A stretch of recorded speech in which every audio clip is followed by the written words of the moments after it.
అందరికీ నమస్కారం. మనకి రోడ్ సేఫ్టీలో భాగంగా కొత్తగా పోలీస్ డిపార్ట్మెంటు విధించే జరిమానాలు మొత్తం అనేది పెరిగింది. ప్రతి ఒక్కరూ గమనించి రోడ్డు నియమాలను పాటించి సేఫ్గా గమ్యస్థానాలకు చేరుకోవాలని, పోలీసు వారు విధించే జరిమానాలకు గురి కావద్దని చెప్పేసి విజ్ఞప్తి చేస్తున్నాము. మనకి మార్చి 1 నుంచి జరిమానాలు విధించే యొక్క అమౌంట్ మొత్తం అనేది పెరిగింది. హెల్మెట్ ధరించకపోతే 1000 రూపీస్, రైడర్ కానీ పిలియన్ రైడర్ గారి ఇద్దరు లేకపోయినా ఇద్దరికి కూడా 2000 రూపాయలు విధించడం జరుగుతుంది. డ్రైవింగ్ లైసెన్స్ని 3 నెలల పాటు సస్పెన్షన్కి ఆర్టీఓకి పెట్టడం జరుగుతుంది.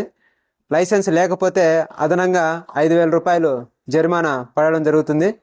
అదేవిధంగా లైసెన్స్ లేని వ్యక్తులకు వాహనం ఇస్తే కూడా 5000 రూపాయలు జరిమానా పడుతుంది.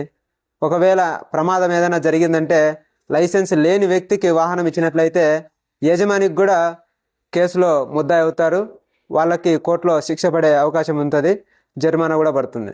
కాబట్టి ప్రతి ఒక్కరు కూడా రోడ్ సేఫ్టీలో భాగంగా పాటించాల్సినటువంటి నియమ నిబంధనలు ఏవైతే ఉన్నాయో ఖచ్చితంగా పాటించాలి.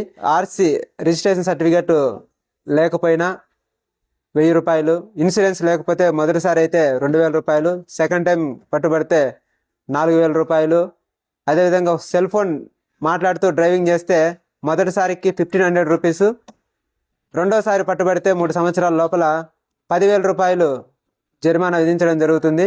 ఈ జరిమానాలు మొత్తం అనేది పబ్లిక్ని ఇబ్బంది పెట్టడం కోసం కాదు, ప్రతి ఒక్కరూ ఫాలో అయ్యే దానికోసము వాళ్ళలో అంత అవగాహన కార్యక్రమాలు కల్పిస్తున్నప్పటికీ పబ్లిక్లో చాలా కొద్ది మంది మాత్రమే ఫాలో అవుతున్నారు. ఫాలో అయ్యే వాళ్లకు మా యొక్క ధన్యవాదాలు.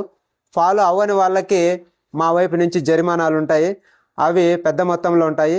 దయచేసి ప్రతి ఒక్కరు కూడా రోడ్డు నియమ నిబంధనలు పాటించాలని చెప్పేసి విజ్ఞప్తి చేస్తున్నాము. ర్యాష్ డ్రైవింగ్ లాంటిది ఎక్కువగా కనబడుతుంది. త్రిబుల్ రైడింగ్కి 1000 రూపీస్ జరిమానా, లైసెన్స్ లేకపోతే 5000 రూపాయలు అదనంగా, మరియు డ్రైవింగ్ లైసెన్స్ ఉంటే డ్రైవింగ్ లైసెన్స్ సస్పెన్షన్కి పెట్టడం ఇలా జరుగుతుంది. Drunk and drive, rash driving, అదేవిధంగా ఎమర్జెన్సీ వాహనాలకు గనక దారి ఇవ్వకుండా అబ్స్ట్రాక్షన్ కనుక కల్పించినట్లయితే వారికి 10,000 రూపాయలు జరిమానా విధించడంతో పాటు 3 నెలల పాటు డ్రైవింగ్ లైసెన్స్ సస్పెన్షన్ చేయడం జరుగుతుంది.